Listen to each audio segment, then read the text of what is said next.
Welcome to this episode of the Corpus Animus Podcast. Today we're going to be talking about, what are we talking about? We're talking, yeah. We're talking about open workouts, but yeah. It was basically like how CrossFit TTT Open would write the Open, which really turned into how us four would independently write the Open and talk about it and see if we can come to any agreements. Because none of us really have shared our ideas, so we can't really speak on behalf of TTT because we're not in alignment yet. So at the end of the day, are we trying to get to alignment? Or are we just going to shit on each other's ideas? I think that is better. That's probably, if we're being honest, that's probably what's it'll going be a to more happen. fun episode that way. Yeah, for sure. and we'll all shuttle leave run, slightly unhappy. We'll be like, Adams was okay, but that sucked. I can't wait to hear your like well thought out, analytical, data driven test of fitness, and then I'm gonna be like, yeah, but it's boring. Yeah, Where's Mike's the gonna fun be in like, I that? want them wearing costumes during Open 25.1, so it's fun. Definitely the only person in the room that wants to do fitness in a costume. Yeah. Am I the only one that has done fitness in a No, class? Chris has done it in the Insane Clown Posse Oh, mask, yeah. didn't he? Oh, that's right.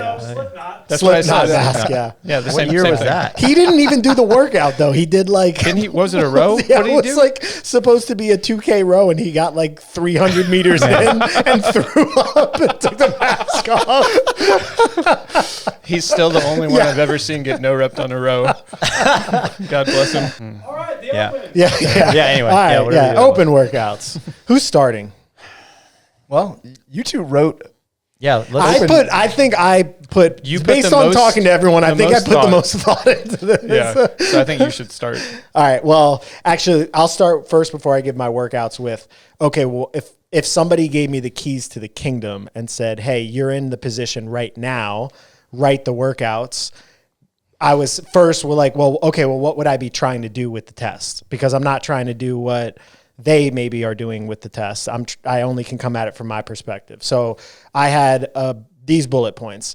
There's some sort of repeatable, measurable, and comparable aspect to it so that we can check that box and say, okay, people are getting more fit, or I'm using tests that we can very easily access data to. That already disqualifies most open workouts that have ever been done. Okay. Why? Yeah. They're all repeatable.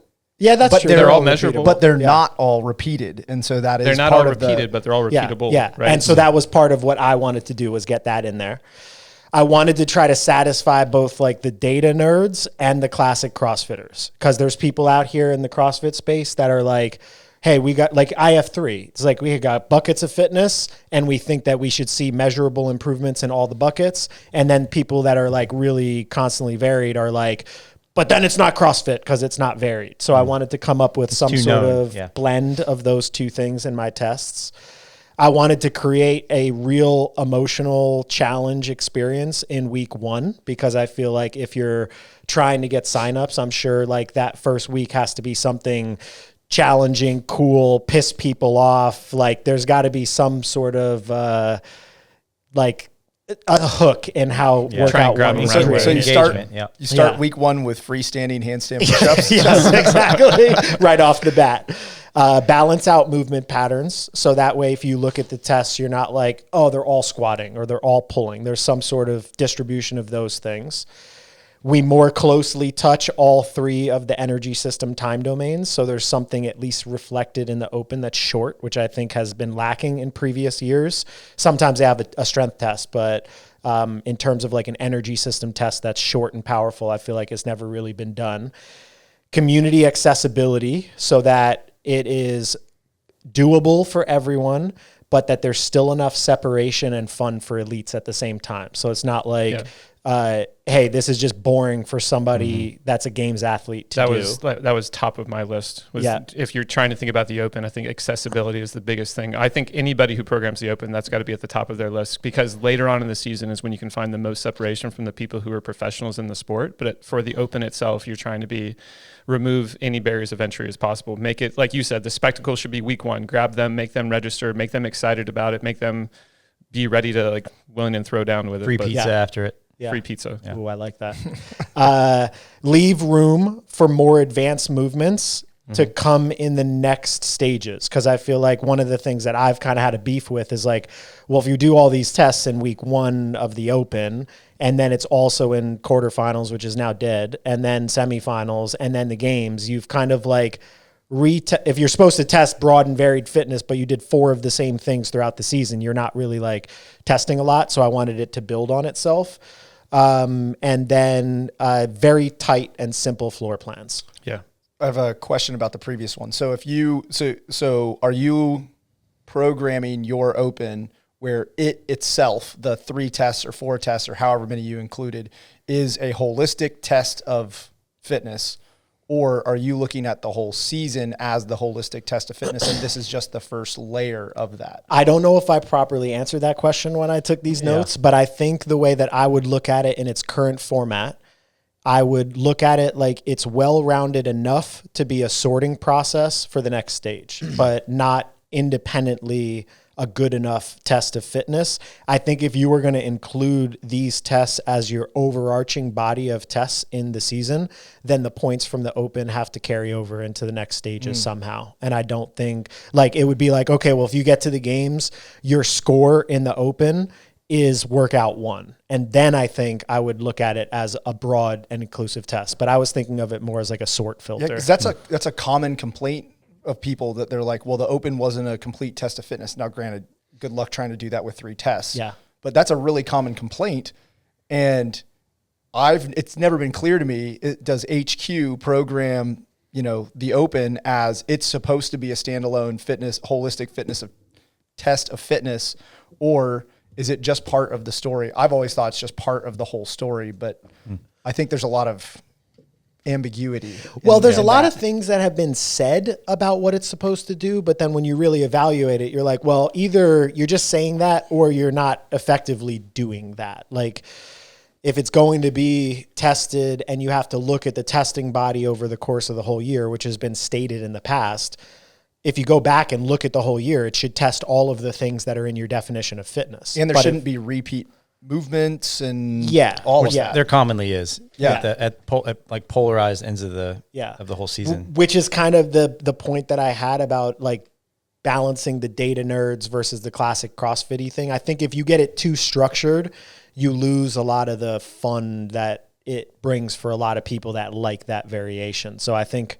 it's just a tough thing to execute on, which is why I didn't try to execute on like properly getting all the components of fitness into the test. Like, I just don't think that's possible at this point. Like the sport has gone into its own direction away from the ideology, I think. How many tests did you put together? I have 3 weeks, but before I go into those tests, what about those thoughts? I'm also curious, like when who's ever in charge, like, I don't know if Dave Castro was like got a team or if he just like sits and does this by himself and never has it questioned or whatever, but like what's their sorting filter for this?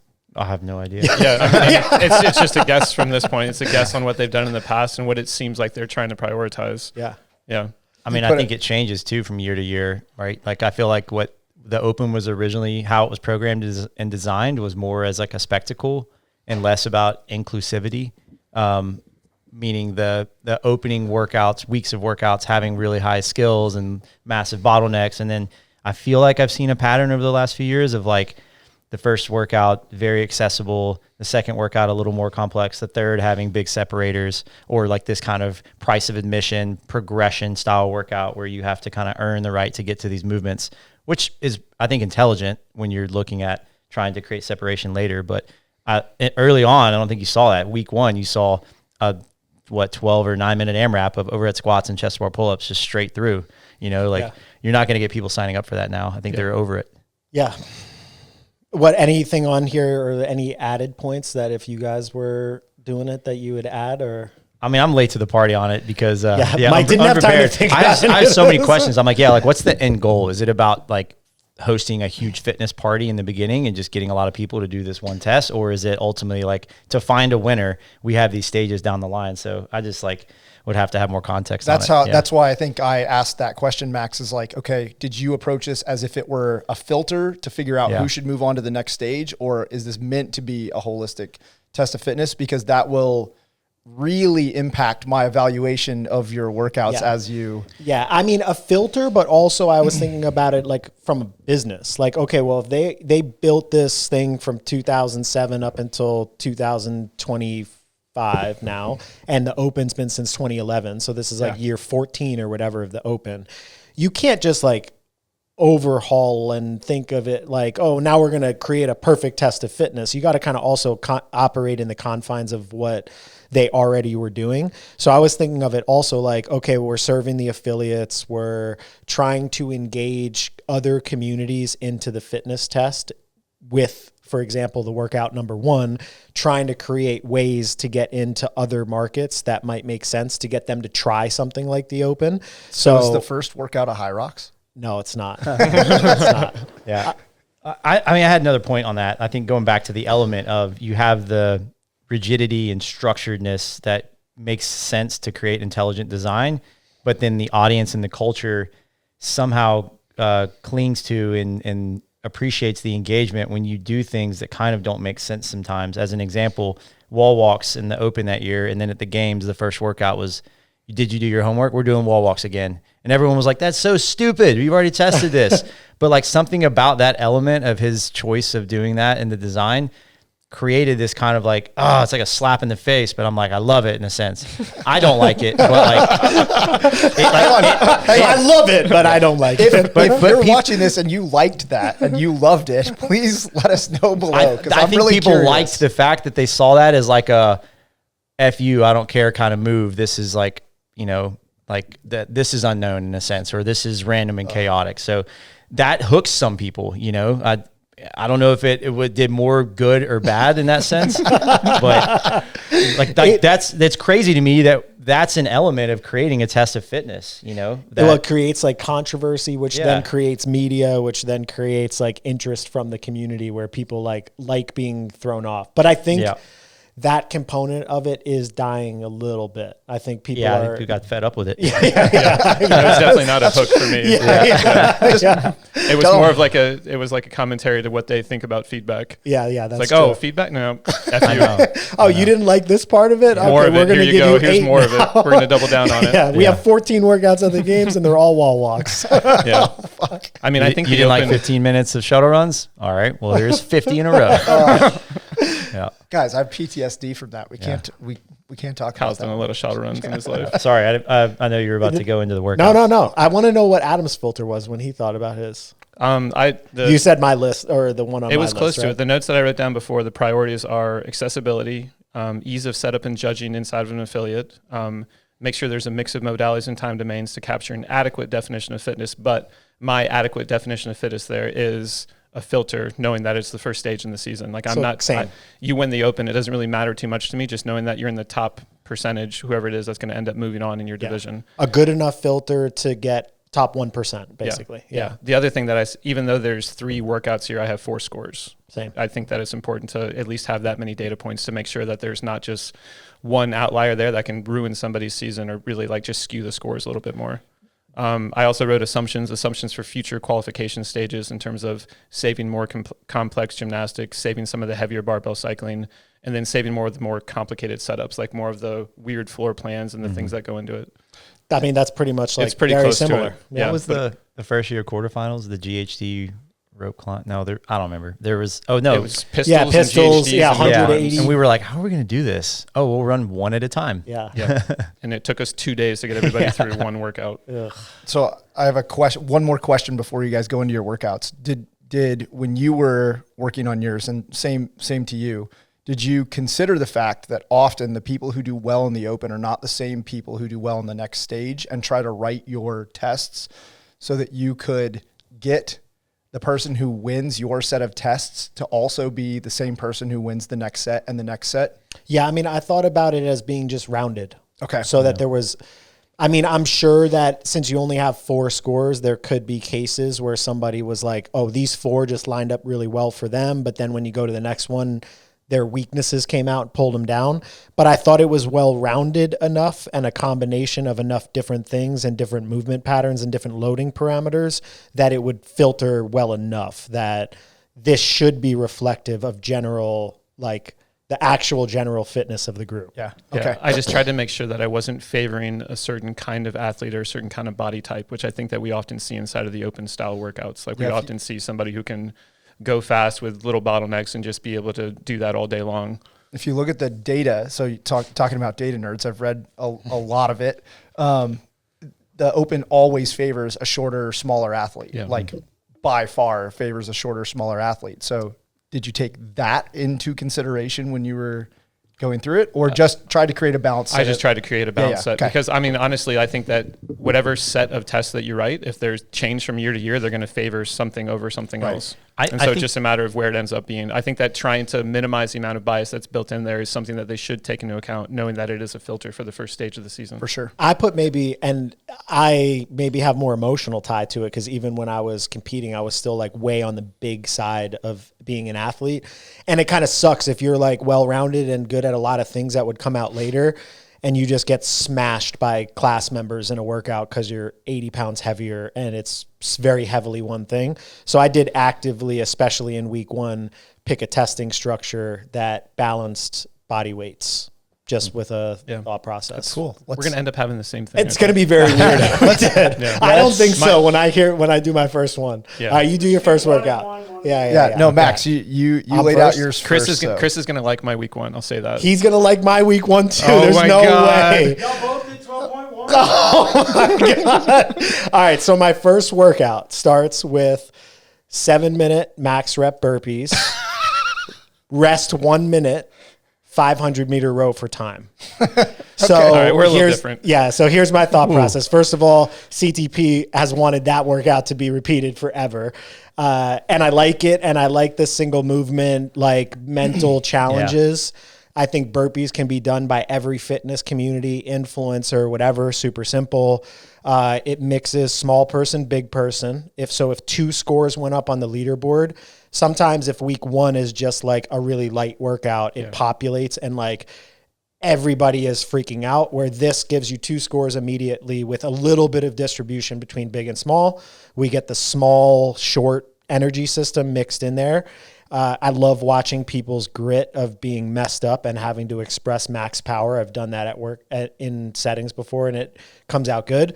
And it gives us comparative data for the rowing community. So you could potentially challenge like 500-meter world record holders to be like, hey, if you can beat these CrossFit Games athletes, you can win a prize, but you have to get at least X amount of burpees. And you could create marketing campaigns to bring in the C2 community and rowing community. So that was my week 1. I was like, oh no, I hope the community doesn't look at the row scores and be like, CrossFitters are terrible at rowing. Or it's impressive because look at what they can do when they're really That's true. tired. Yeah. I think that, so if your intention was to use the 500-meter row at the end as your test of that short time domain, I think it has to go at the beginning. Okay. I think if you put that at the end, then It's now not fatigue power. It's just you're gonna get the same sense that you would have if you'd done like a 5K row. Yeah. The only reason I didn't is because selecting a time cap for that was very challenging. Because I was like, okay, well, a guy, Don't do a time cap then. Just make it like you do a 500-meter and then immediately when Yes, you you finish, do you nine- get a 7 9-minute minutes. AMRAP, but it's 2 scores. The first score is a 500-meter row. I mean, that's nasty. You're doing a sprint into that. Yeah, but- you double benefit the bigger athlete in that sense. Or maybe not, though, because they're going to put out more power in the row. Yep. Yeah. They'll be hurting a lot Okay, more. so edit number 1 made. Flip the order, but still kind of keep it. Is yours... On a running clock, 25.1 from 0 to 7 is AMRAP, bar facing burpees. Okay. Yeah, and then from 7 to 12 is 5 minutes to find a max complex of clean times 1, front squat times 1, shoulder overhead times 1. Okay. It's the same thing though. Same type of concept. Trying to balance the body types, trying to balance the modality of the test, and then after week 1, we should have a more balanced leaderboard that has less skewing that goes into it, which I think then leads into the idea of hooking people right away. So like there's going to be people who want to do 25.1A, there's going to be people who want to do 25.1B, but to get yourself up on the leaderboard, you have to do them both. Yeah, because if workout 1 sucks for you, and you just won't do it. But if workout 1 has 2 things and one component, you're like, ooh, I could crush this. You're more likely to do it. And by week 2, if your thing comes out, but you didn't sign up in week 1, you're just not signed up. Yeah. What was the rest on Adam point 1 after the AMRAP burpees? Adam It's 0 rest. You have 5-minute window after the 7 minutes of burpees to find a heavy lift. All right. And you made them bar facing? I made them bar facing. I was trying to Just think for about standards because the last time we did 7 minutes, it was to touching 6 inches above, which I've set up enough of on-site competitions to know that's a nightmare. And so if you're trying to limit logistics for an affiliate, you try and limit the amount of stuff that they have to do in between heats. So for me, it's use that same barbell that you're getting ready to lift with. You're going to jump back and forth, make sure both feet are off the air at the same time. But other than that, the rest of the standards take care of themselves. Nuanced question. Could you not just make that step over? Like, does it have to be a jump? No, you could. I think that the other thing that goes into this is trying to also take into account the reputation and the brand appeal of CrossFit of people stepping over burpees versus jumping over. Yeah. I hate what a step over burpee looks like. It just aesthetically is very unpleasing to me. And I if just you're think supposed to be fit. Influences on judging massively impact your score. I there. like the idea of trying to reduce the standards as much as possible. Yeah. But for me, that's something where it's just like, no, just make sure both of your feet are off the ground at some point inside of that movement. You could still probably do a little bit of a jump, like a little bit of a step over at the same time and make it look like a rainbow. Yeah. But the idea of stepping over, I just don't like. Yeah. Okay, justify for me putting the clean and jerk complex at the end instead of the beginning. It's the same thing so as the me. reason behind that is I don't want people taking multiple attempts of trying to find their best lift and then immediately resetting going their into the camera. test. Because if the lift is first, it's basically like I can just reset my camera every 5 minutes until I find the lift that I want, and then after that, go into my burpees. It places pressure on the lift itself. Yeah, that's you different can do the than same thing with the row. No, I was just going to say that's completely different than the row. Max's ideas too. Because I get one, if anybody, I get one shot at that. I would do the row and be like, you know what, I'm going to do the burpees another time.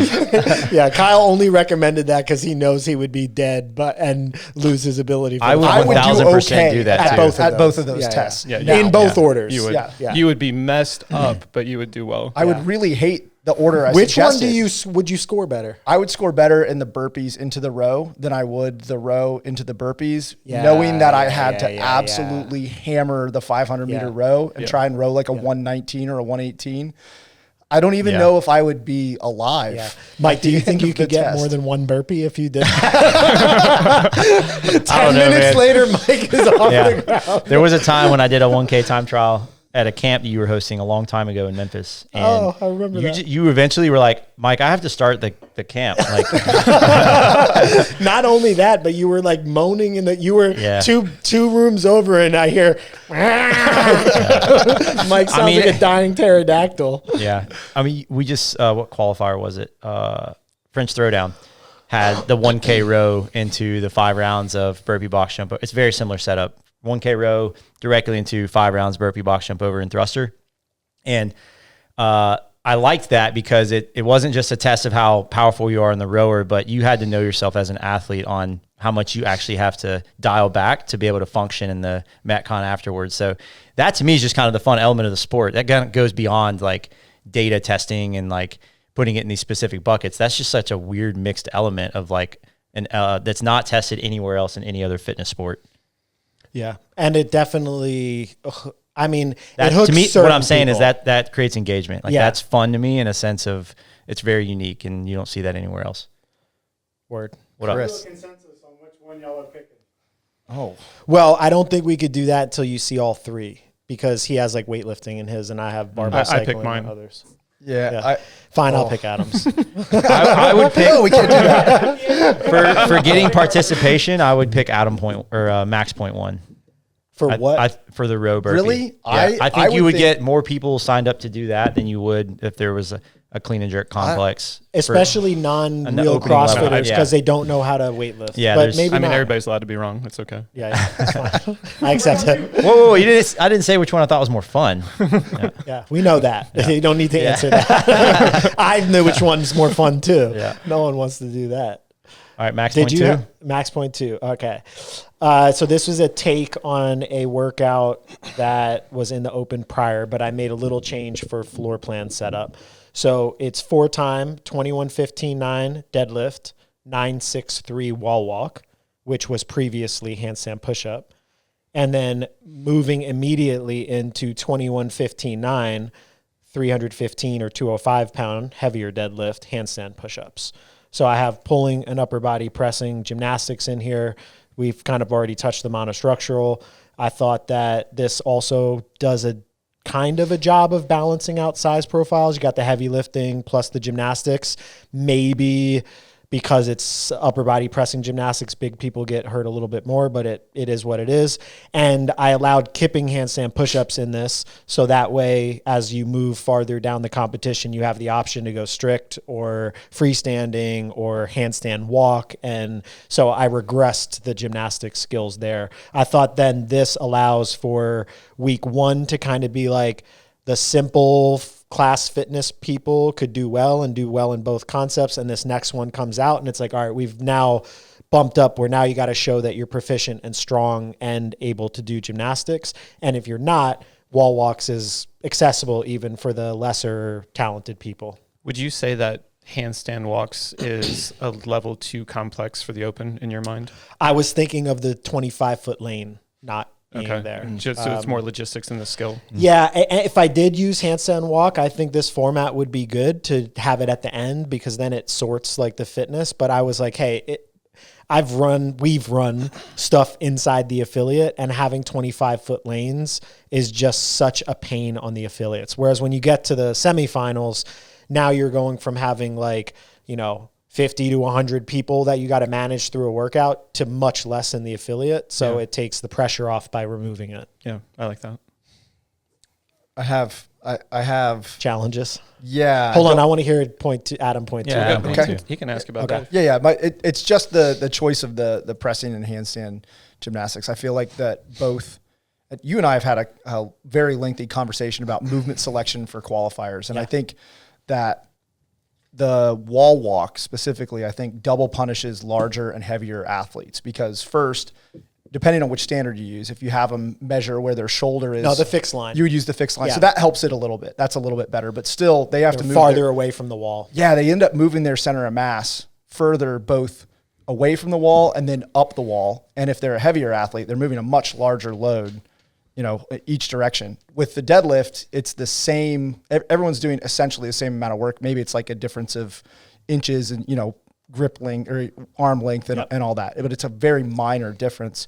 But I feel like whenever you're using handstand push-ups or wall walks, that's always something that's going to be very influenced by height and weight versus, if you did use handstand walking, for example. Now I understand the logistical concerns of that, but if you use handstand walking, then everybody is just moving the same distance regardless of their height. Yeah. It's a better testing metric, but a harder logistic metric. Yeah. That's why I pulled it out. I'm not going to disqualify your workout by Let's be honest, it's biased. Wall walks are basically strict burpees. We've already done burpees. They're super. Mike's got the real take. They're super burpees. Super burpees. Unfair. If you go too far on the other side of the spectrum in athlete size on a wall walk, they have to reach their hands up above their shoulders to get to the line on the bottom. You ever seen really short people with this set line standard? Yes. Especially females. Oh, yeah. Like their hands are up by their face, which makes it very, very hard. It makes it very hard to go down too, because you're like, well, yeah, just trying to create pressure from up here. That's why the first question I asked was what standard? Yeah. Because that really does determine a lot about it. Yeah. I think that evens it up. Yeah. I mean, I knew when I was writing this, there's probably you're never writing a subset of 3 workouts where people are like, oh, that perfectly solves all the problems. Like you're just trading some problems for other problems. I feel like double unders and rowing. Yeah. I think it makes that old classical CrossFit workout a little bit more accessible though. I think that old one, because that old one was in the open and it was just like, you could get to that part and you could just be stuck after those first 21 heavy deadlifts and like, all right, this is my workout. Yeah. It was a really good workout. I thought it sorted really well. I think even the 21 deadlifts in the next set ended up becoming a separator. Then the handstand walk became a separator. And there was a tie break after those, right? After the 21? Yeah. I think there was a tie break after the first whole workout, like the Diane, and then another one at the end of the deadlifts at 21. Yeah. Maybe not. I was thinking about the dumbbell lunge step up strict handstand push up one, where the third movement was 50 strict handstand push ups and what a bottleneck that created. And I wonder if I'd like to look at the data on how many like beginners or low level, I guess, people coming in that are new at gymnastics could complete the handstand walk, because you don't require as much pressing strength to walk on your hands versus strict handstand push-ups. Like how many were actually more bottlenecked by the strict handstand push-ups? And there's an argument that like a handstand walk might be, even though it's more balance and coordination required, it might be less barrier to entry than strict handstand push-up volume.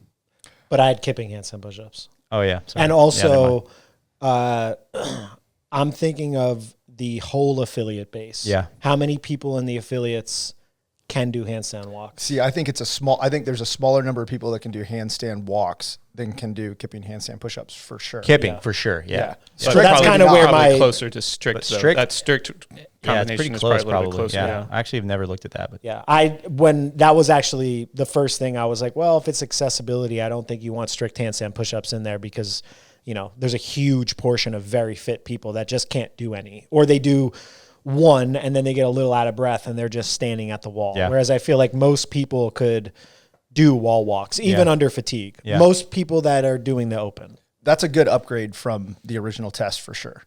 For the open. Yeah. Okay, Adam. point All right. two. This is where we diverted. Yeah, we're definitely different now. All right, 25.2. AMRAP 15 minutes, 15 12 row cows, 15 toes to bar, 15 12 row cows, 75 double unders. And so Hold on, say it again. 15 and 12 row cows and what? 15 toes to bar, Okay. 15 12 row cows, 75 double unders. Ooh.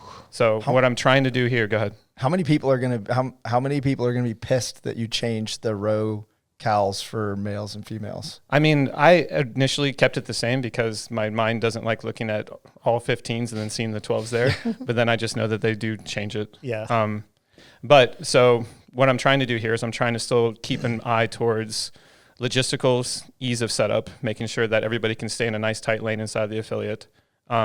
Keep an eye on not biasing too far into one end of the athlete size spectrum. So the row is basically there to offset what we'd usually see with a high turnover, long AMRAP, where the lighter, shorter person is probably going to dominate in that in terms of their ability to keep cycle rate. So I've got 2 rows in there to make sure that the taller person who can put a little bit more power but still has efficiency of movement with gymnastics and double unders can keep up with them. Yeah. So it's not, I'm taking that long test. I'm trying to give the bigger person a little bit more of a, not advantage, but trying to push it a little bit more in their favor. More balanced. Yeah.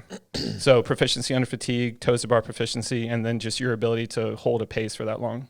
How many double unders was it again? 75. Okay. How many rounds? What did That's you a say? big 20 bottleneck. minute That's AMRAP? It's Yeah. a 15-minute. 15 minute AMRAP. 15 minutes. I I think- probably like 6-7 rounds for top scores. So 7 times 75 is over 500 ducks. It's too many double unders. That should be 60. You can drop it to 60. Why But that's that? also for the best. Like the best are getting there. Like I feel like most people are probably going to get 4 to 5 rounds of that. Why is it too many double unders? I You think mean in one set? If you think about how long each of the segments of that workout is going to take, 15 calories row, knowing 45 seconds? 45 seconds or To a so. minute? Yep. The dumbbell snatch will probably be the shortest period of time. There was Toe no to Oh, bar. toes, Toes to sorry, bar. not dumbbell 15 snatch. The toes to bar, 30 it's seconds? About the same. If they go unbroken on toes to bar, it's probably 30, 35 seconds. But I don't think people are going unbroken on that. Yeah. Then another row, but then the double unders. So if you take someone at the top, 75 double unders is going to take a minute. No. 37 seconds ago. Oh, you're right. Because we're getting 100. We're just over 100. So One it'll be- over 120. But then I'm thinking 37.5 about seconds. I'm that? thinking about less skilled people who are going to be ended up breaking that. They'll get or more tripping. bottlenecked. Yeah, it's Yeah. that is going to take up the majority of the time of the workout. So I would shorten that just a little bit, Yeah. so that the time domain on each of the movements is going to be a little bit more similar. Yeah, I think that the kind of person who's going to get bottlenecked by the double unders is also probably going to get bottlenecked by that toes to density bar. of toes to bar also. What is your guys' thoughts on double unders in the open in general? Because it's one of the most commonly tested movements, and there's people that just can't do them. So you technically can't do the open, like RX, So is it necessary? Like, is it? I don't have it in mind. And that was one of the things I thought would piss people off because I think it's been in every single year. I think it's the most commonly tested. It is. It's been every year, it's right? one of the most commonly tested. I don't know if it's maybe. Is the cross under single unders, was that the open? That was That was quarterfinals? quarterfinals. Yeah.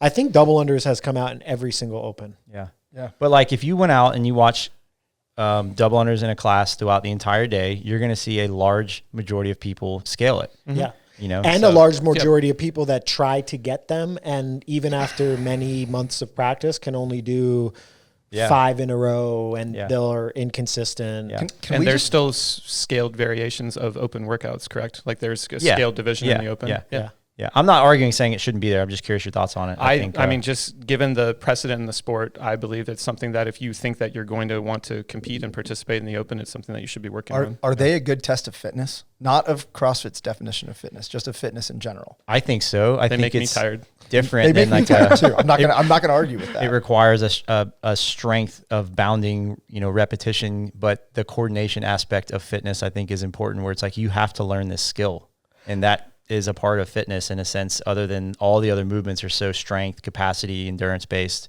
So I think there's just one element that's important to have of this is a movement we chose that has some skill requirement. Well, so devil's advocate, what if all double unders for the rest of time were replaced with single unders? What did that test of fitness lose? I would change it to speed steps. Well, again, but like, what's the difference? Like, what did we actually lose if we just banish double unders forever and we go to speed steps or single unders based off of what you said? So if we're trying to capture coordination, skill acquisition, maybe a little bit of like cyclical modality inside of a longer workout, what does a double under get us that single unders and speed steps don't get us? Well, single More people unders doing it? I don't like as much because it's hard to create speed separation.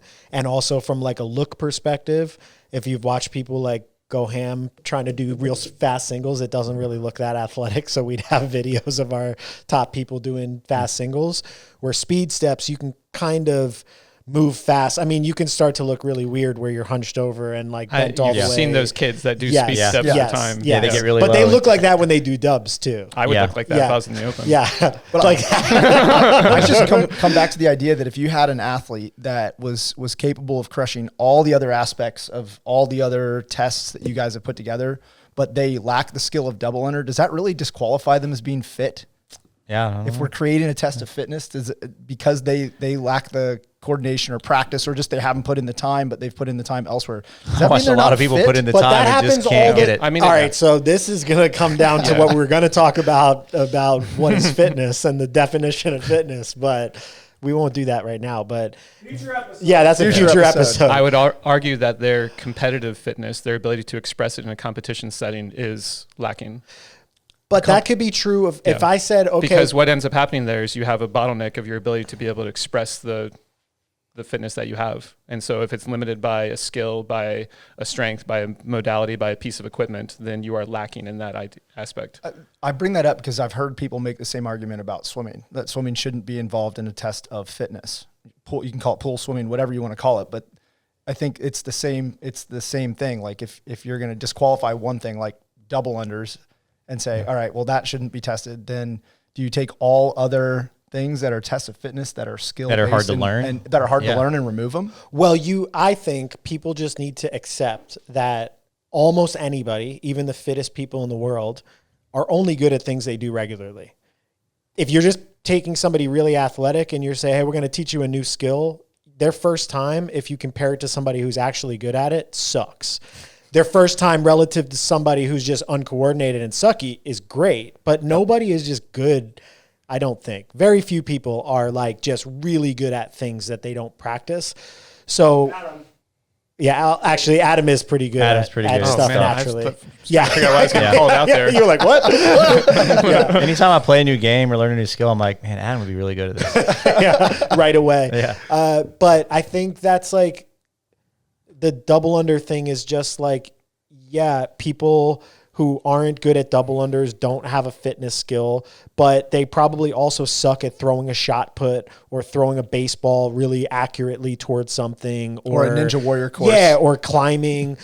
So it really just isn't about an accurate test of fitness. It's just about choosing a test of fitness and then telling people, hey, this is how we're testing you, and people practice. I don't like the idea of people know now. I don't like the idea of unknown and unknowable unless it has boundaries, because if you remove all those boundaries, you can make anybody look like an idiot. And it's not really testing fitness because some people just had an opportunity to practice those things by chance. It's like, okay, we're doing kneeling paddling. It's like, all right, well, the people from Australia are crushing it because they have lifeguard experience. But if a year prior, everybody at the CrossFit Games that year knew, hey, we're using kneeling paddle boards, go out and practice, I bet you a lot of the people that had never had exposure that got like last place on that event would have been more competitive. They might have still lost to the people with more practice, but I don't know. Those are my 2 cents. You said something in there I think that's really important, and that's that it's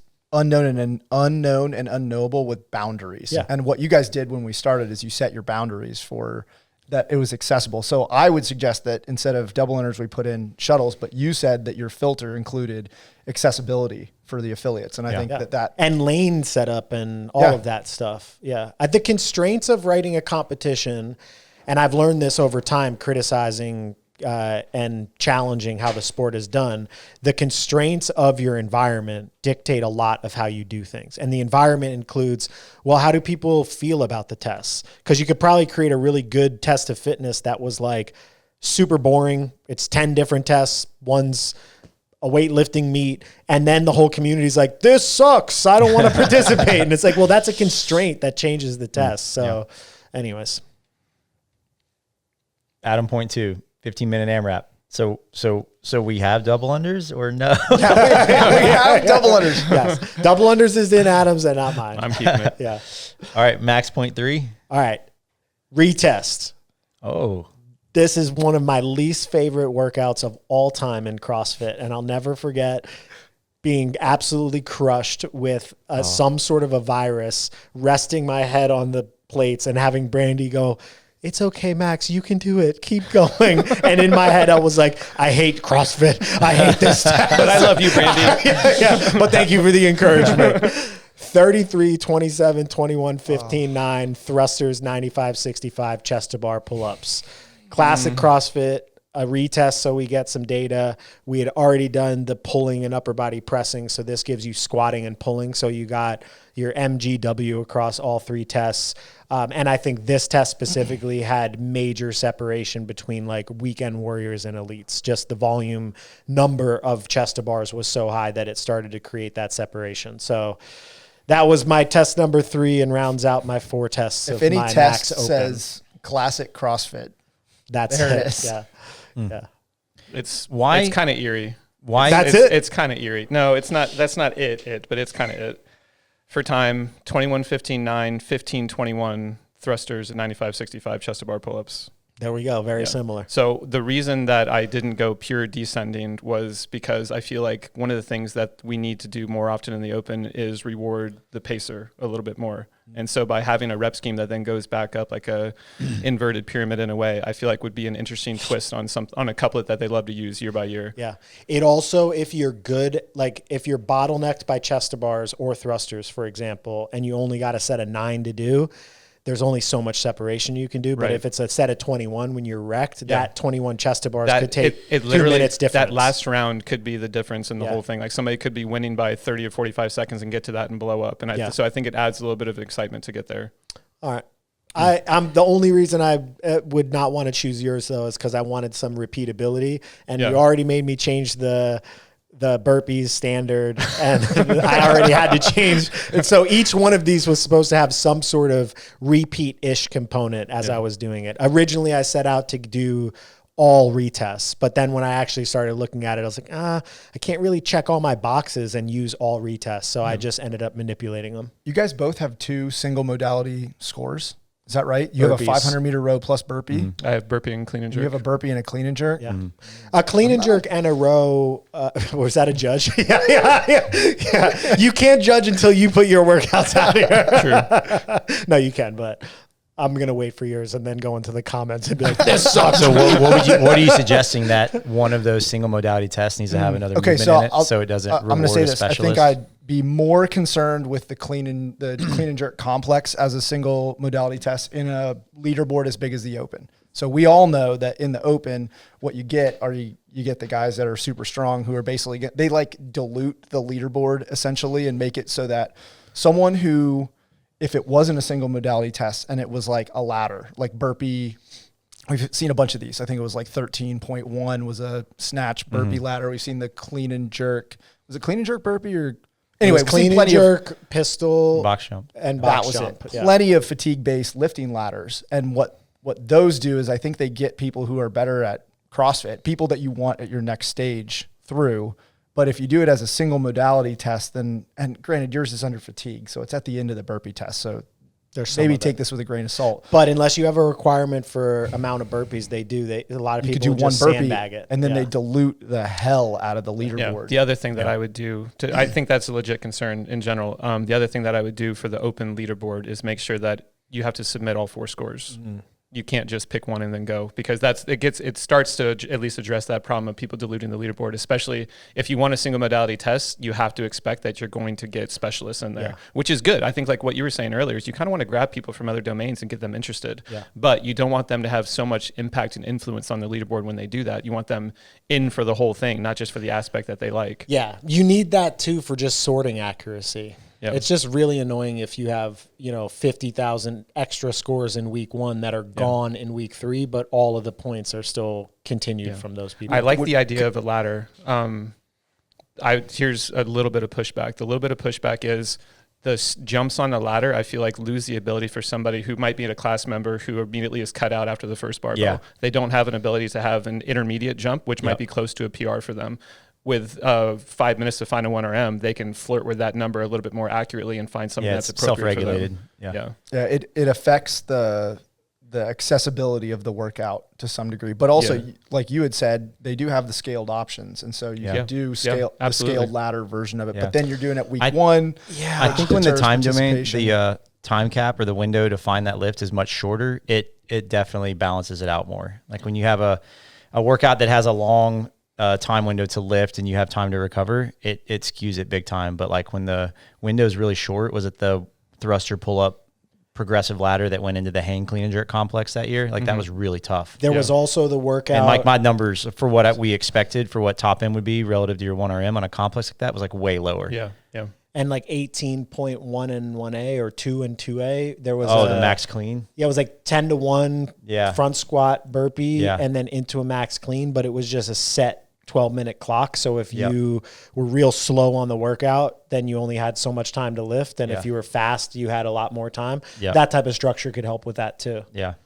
Going back to the 0.3s for both of y'all, the thruster pull-up combos, which is like classic CrossFit. What's the point of changing the variation in that? Because to me, I always get a similar result on who's good at that every year. Like I don't see it changing often with that squat pull-up combo. It favors the same, it's a similar movement patterns. It kind of favors the same build of athletes. So it's like, are you really getting that much of a change and difference on mixing up the rep schemes a little bit, like rewarding the pacer in a sense? Or should that just always be a constant where it's like thruster pull-ups always going to be there. It's always going to be the same format. And like, that's like a consistent retest. I think it would actually, in the elite realm, it would change things, I do think. But I think for like the aggregate of the open, probably if you look at correlates of my workout and his workout, it'd probably be like almost 1-to-1. But when you get into the real tippy top, I do think that minor change would make a difference on the leaderboard. That's just my own personal thoughts.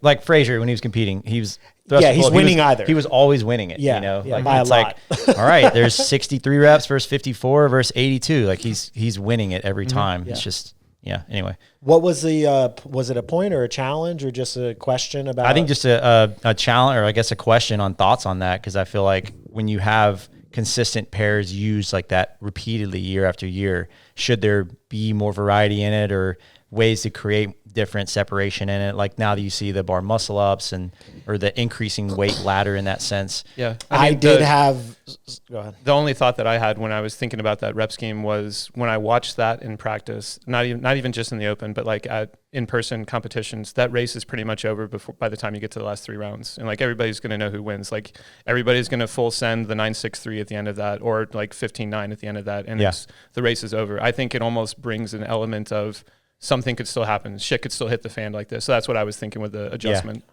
I think what I like about it, and I mean, I would vote to, I'm not saying I want it to be the same every year. I like it being similar enough that it has a little bit of novelty to it, but it's such a simple race for the higher level that it comes down to like grit and speed, and that's fun to watch. It's like the same reason why watching a 400-meter track run is exciting, even though it's the same thing all the time. Like it's just about the race, and they're so good at it, they're so skilled at it, and they like crush that craft that it's really fun to watch them race and go as fast as they can on those movements. I would be down, and I think it would be cool to, if you had just like, hey, we agree as a community, like Fran was one of the original benchmarks. It's what people are most commonly doing, but it's not really a great test for the open because it doesn't separate as well. Chest to bar probably has to be used because the standard of the little freaking chin over sucks and is hard to enforce.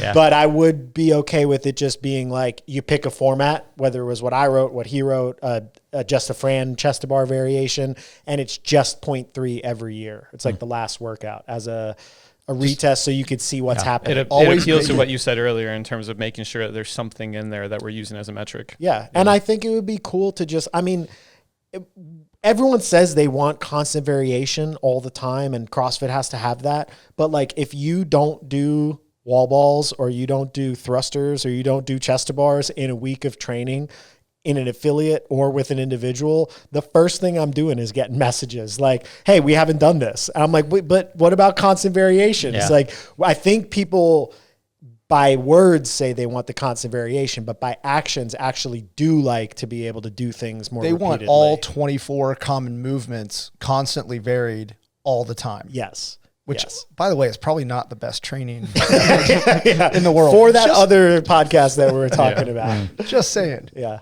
The other thing, okay, so thinking through the workouts, there was no wall ball, but given that there were 3 tests, you guys captured the squat. I'm trying to think of what might have been missing.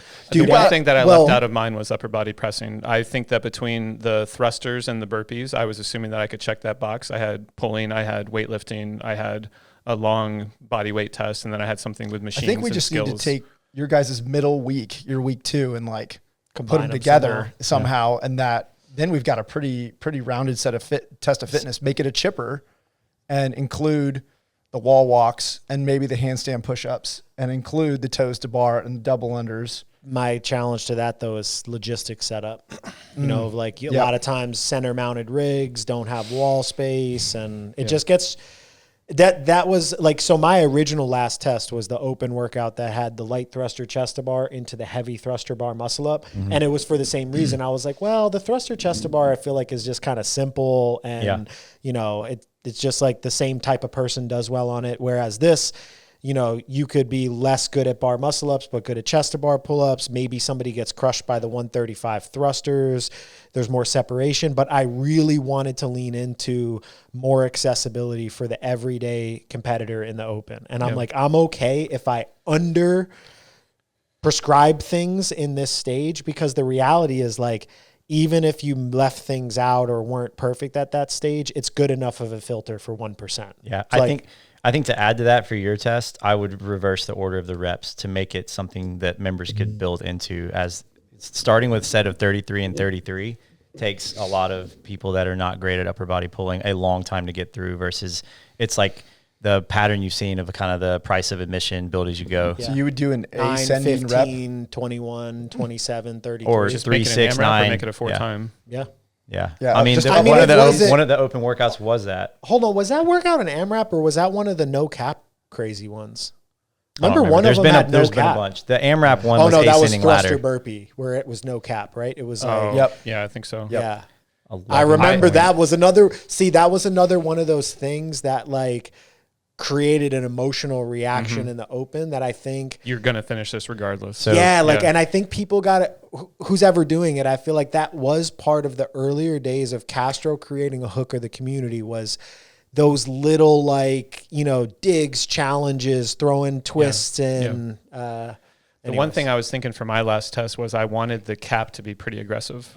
I wanted it to be to the point where we're not feeling like you have to make it all the way through that, but we really want to try and maintain the stimulus of a super high power workout. So take a risk early on and then see what happens if you can try and hold on at the end. That would be way shorter, right? So 2018 was the highest year of open participation. So that was still around the time where those types of choices were being made, and less, I guess, emphasis on the inclusivity of gym setup and making sense and pattern of the workouts. Making sense. Remember back when things made sense? And then 11.6 was the ascending chest to bar thruster ladder, or thruster chest to bar ladder, 3, 6, 9.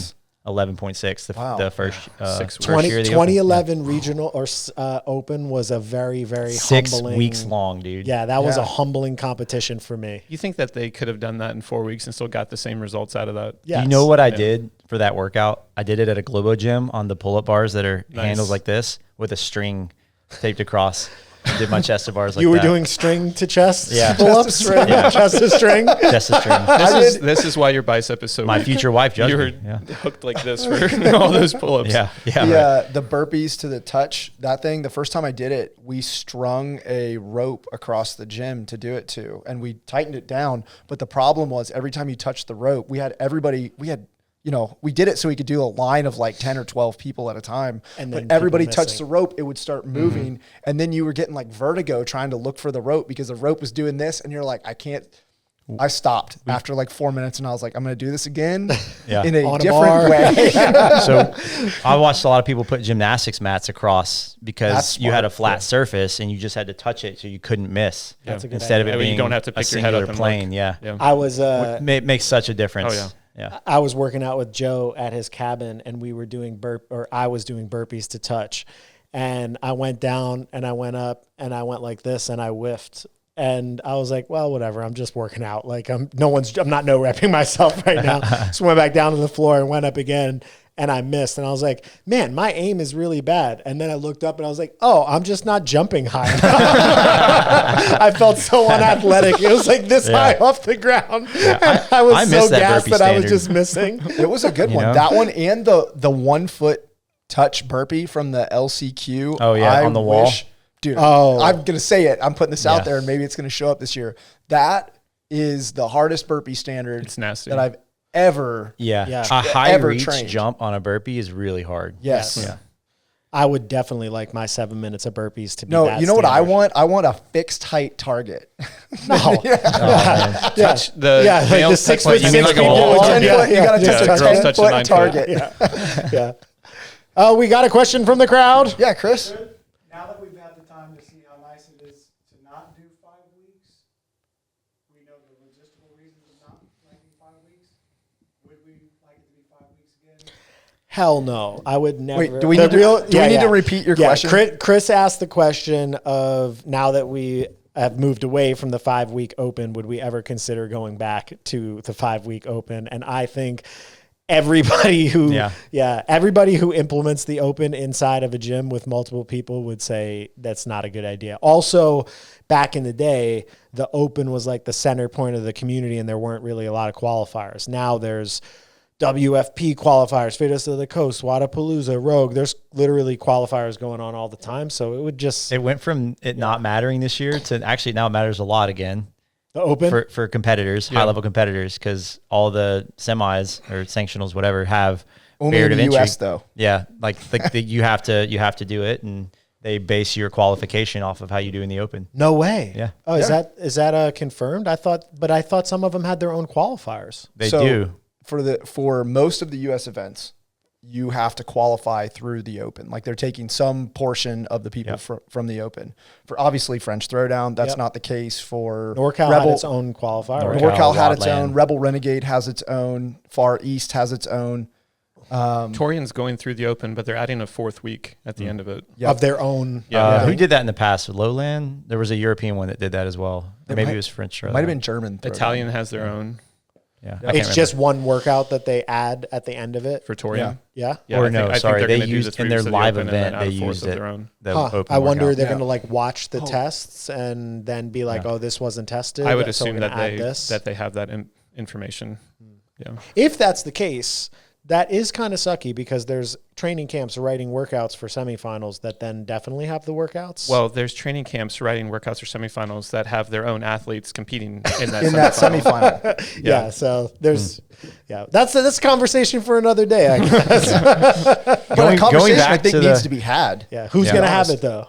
And who's going to do I mean, anything about it? I'll we could have yell it. into Yeah. the wind about it. That's what needs to happen. It's a legit concern with athletes who are trying to make this a professional career, right? Like if that's the bottleneck for you taking the next step to the final, whatever that ends up being, if you were left out of it from some home cooking on somebody else's part, then I mean, if I hosted my own competition and I had athletes that I was personally invested into it, it would be very hard for me to remove that bias. You know, I'm For like, sure. okay, do I How do really I get Caden to win this? Like, Exactly. The thing is, like, it doesn't even have to be malicious. Like, Yeah. you just know that you have biases in your programming, which also makes its way into Caden's training. Like, Yeah. you don't even have to be conscious about it. Oh, I'm not yeah, that's true. Yeah, Like, I'm I- not saying that you're like trying to set them up Yeah, for yeah. success, but if you've been working with a training camp for a long time, they're the ones who are programming the semifinal that you're going. You're probably going to get some little bit of an advantage there. Yeah. Or maybe more than a little bit. Yeah. Do you lot think of that, speaking about competition programming, do you think that a lot of the organizations that do programming for competitions sit down and think through the events in this way? Like, break down, what are my constraints? What are we actually trying to test? What are we trying to get out of this? Like, break it down and then sit down and have someone or someone's pick apart their workouts and make suggestions and upgrade them? Or do they just like, hey, this will work in the time frames that we've got, and the equipment that we've got, so let's go? This is just a personal opinion because I don't know how a lot of them do it. Yeah. And I'm sure some of them do it kind of like a committee, but it seems like from what I've seen, a lot of people are running the show, meaning like one person's in charge and they're looking at the program creation construction as their artistic platform to express how they perceive fitness. And there's not a lot of collaborative input, which I kind of disagree with. And I think it would be nice as a whole community if we could come together and be like, all right, so what is this sport? Like, what do we want to be playing as an individual sport? What movements are good? How many tests? Like at the intermediate level, what are the weights that it should be? And setting some of these standards. It's coming. I know like IF3 has their own standards and structure for how they think testing is. WFP put out their movement list of all the movements that they were going to be doing. So there are people out there doing it and trying to implement it, but I don't think there's collaboration amongst all of those people for us to just define the sport. Basketball is basketball, and you know the hoop size and the court size and all of that, and we have none of that right now. Yeah. I don't think they can because the format again this year changed with the pinnacle. You know, if it's always the CrossFit Games being the pinnacle and maybe not anymore, it's all right. Well, my event is the final stage of my design. You know, like the sanctional I'm running or the semifinal I'm running. Previous years, it was all a stepping stone to get there. So it made sense to have the standardized testing so that you had some consistency of the types of athletes that go. Granted, some were weaker than others, but you still had like all good snatchers there. If it was a snatch test, you had all good runners if there was running involved. You don't have that now. It's like a hodgepodge. And, you know, I don't know how you would fix that. I think it depends on like what is like the final one, you know? Yeah, and but they don't have to be CrossFit too. Like Wadapalooza is its own test. They don't claim to be a CrossFit competition. Yeah. And so they can decide to test whatever kind of fitness they want. Same thing with World Fitness Project and all of, you know, IF3 clearly has their own definition of fitness that they're trying to test. But does that prevent us from growing a sport? If the sport is competitive fitness, then I don't think so, because then people can gravitate towards the type of competitive fitness that they like the most. Like Adam likes high rocks. He doesn't like CrossFit to participate in, not to coach. I think if there's consistency in those events, so something like IF3, when I went out to Budapest and watched it, a lot of athletes really enjoyed it because they know the style of competition they're going to consistently go to, and they gravitate toward that. Yeah. So I think there's something there with that. Whereas and high rocks is like just participation, super consistent. and it's just the same thing all the time. But even that, like, there's a flavor to competitions as long as they're like the person in charge is the same. Like Wadapalooza like had a flavor, and then Fittest of the Coast like has a flavor, and I think that's important. Like you were talking before about collaboration versus like programming in a silo. I think you need both. I don't like, even in this room, Max and I throwing out 3 workouts, like we could have gone all day and tried to figure out how to combine those 6 workouts into something that was like a standalone test. Yeah, and if they had done their homework and come with, we all had them, so it would have been even more complicated. My dog ate it, all right? This conversation could have gone on for 5 hours of us trying to figure out what was best. I think to have one person who, like Kyle was saying, like you're going to define what it is that you want this event to look and feel like and what it is you're trying to test for. You still need to have people that you trust to bounce ideas off of, but you're like the buck stops here at the end of the day because you're the one who's in charge of the experience. Yeah, and there's also like, at every stage of that decision-making process, there's things that people are going to disagree with that are going to have valid justifications. Yeah. Like when he just brought up those points, I'm like, yeah, those are good points. Right. But I don't have like of all the other choices that I have, if I pick this one, somebody else is going to make a valid argument. If I pick this one. So at some point there does need to be decision-making autonomy to do it. But I think it's a mistake that Wadapalooza and World Fitness Project and Fittest of the Coast and IF3 aren't collaborating to just define sport parameters, because the sport parameters could be built and then we're like, all right, we all agree this is the sport. Like this is an elite tier event and this is how many reps you can do at an elite tier event. This is a mid-tier amateur event. Here's the minimum requirements of testing, structure, and whatever. And then within those boundaries, everybody can just express how they want. So if you like, oh, go ahead. Yeah. well, just like, so if you say, hey, if you're going to create a rounded test and you're going to say that this is a fitness test, it needs to include a minimum of X, Y, and Z. Yeah. Something like that. I love the Checklist. idea of there being consistency, at least across the board on levels of athletes, to know what to expect going to competitions. Like the beginner is consistent, novice is consistent, intermediate, RX plus, elite, and so forth. Having that consistency across would be so nice to just provide more opportunities for people to know where their rank is, to know exactly how to train, instead of this kind of like, I'm going to go sign up for this qualifier. Oh man, I'm way off because I don't know anything about the level of athletes that are going in. You don't do that in any other sport. You don't like go sign up for a pickleball tournament and not know like the ranking of players you're going up against. You choose the level you're proficient at. Yeah.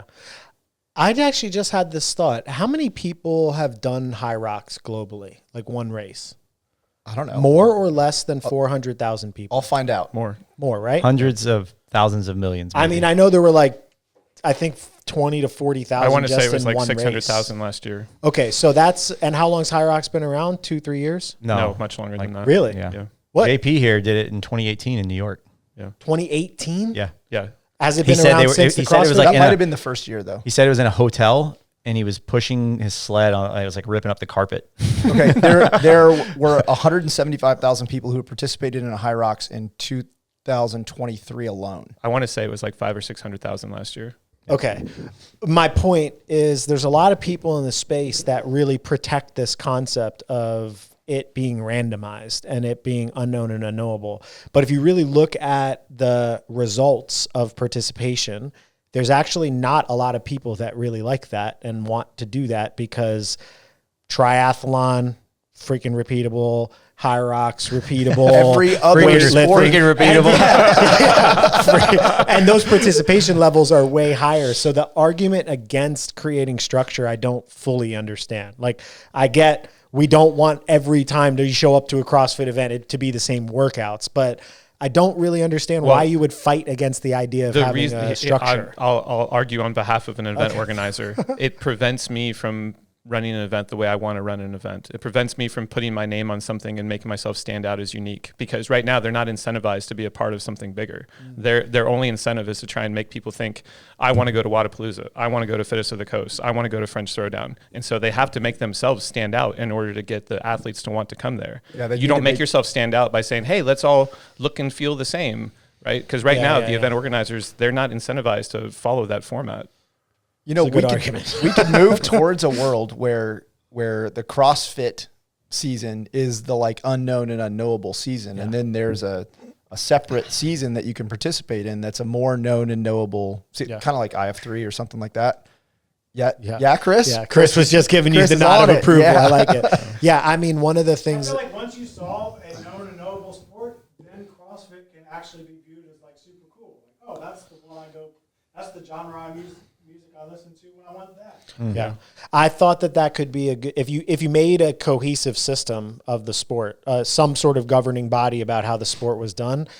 I think in the past, the CrossFit Games was the sport, and that's what we all kind of people even called themselves CrossFit athletes. There's a lot more people now saying they're fitness influencers or they're competitive fitness racers, and they're choosing not to call themselves that. Or in this case, are they going to say they're WFP pros? Like, that's going to potentially Fitness professional will start to change. I think having that uniformity would be nice, and then having the CrossFit Games be part of that infrastructure as opposed to the infrastructure. Now, I don't know if CrossFit's going to want that. I don't know if they're going to participate in that. And I don't know if whoever creates the sport would invite them into that process because of what has happened over the last years. But I think that would be the best case scenario, to combine and give you structure and then say, cool, this one is like a winner take all, freaking beat to the death, high volume. You don't know what you're getting into. And the people that like that will show up and flex there. And the people that want like, hey, I want to compete 10 times a year and I want the volume to be a little bit lower and I want the tests to be repeatable so I could plan my season and be a traveling professional, can do that appropriately in the season. Like that's how you create a pro sport. Yeah. You don't create it by having a test that's so challenging that like people got to go into a cave for 2 months afterwards to heal from the stress. Wait, that's a sport that we have right now. Yep. Yeah. That's it. All right. What, Max? Hey, were you happy that we both chose 7 minutes of burpees? Nice. Oh, man. That just shows our appreciation for you. Do you want to vote? What are you voting? Me versus him? I'm No, so torn. let the audience Let the vote. audience vote. Yeah, I think the audience put them vote. up? How about we let the audience combine our tests? Yes. There you go. Yeah. Combine yeah. them and I will, You will? find an athlete to do that. Me versus Max. Yeah, no, I like there's actually I would do my tests. I think I could do my tests. I wouldn't do very well, but I could survive those them. deadlifts would destroy me, but I'll do them. Yeah, I would just do them in like doubles and singles. And Oh yeah. No, when I did that we would workout, just plan when I to did be that like, workout hey, before, I did 315 in singles, and I still almost finished. yeah. It's only 18. Be all right. No, it's not. It's not the deadlifts at 315 that's a problem. It's all of the work prior to getting there. That's the problem. My back has already got challenged with the 45 I at disagree 225. wholeheartedly with that. The 315 is the problem. Yeah. Mine is like you did 45 reps at 225 and we're wall walking, and now you got a deadlift 315. Nope. Yeah. Think about that midline fatigue that you created in that test with the wall walks combined with the deadlift. By the time people get to 315, their midline is going to be wrecked. But that was true with the deadlift handstand walk too. But it remember was handstand that push-up first. kipping. Yeah. Less That got, midline. I mean, less yeah, less, but people less than were supporting yourself in a plank against a wall. Yeah, that's true. But people were wrecked, and the second set of deadlifts in that 315 was a major separator. I mean, the first one separated too, Yep. but the second one was like a big separator. All right. All right. Thanks for listening. All right, that's it. Combine them, vote, tell everybody that I'm better than And then Adam. do them. Yep.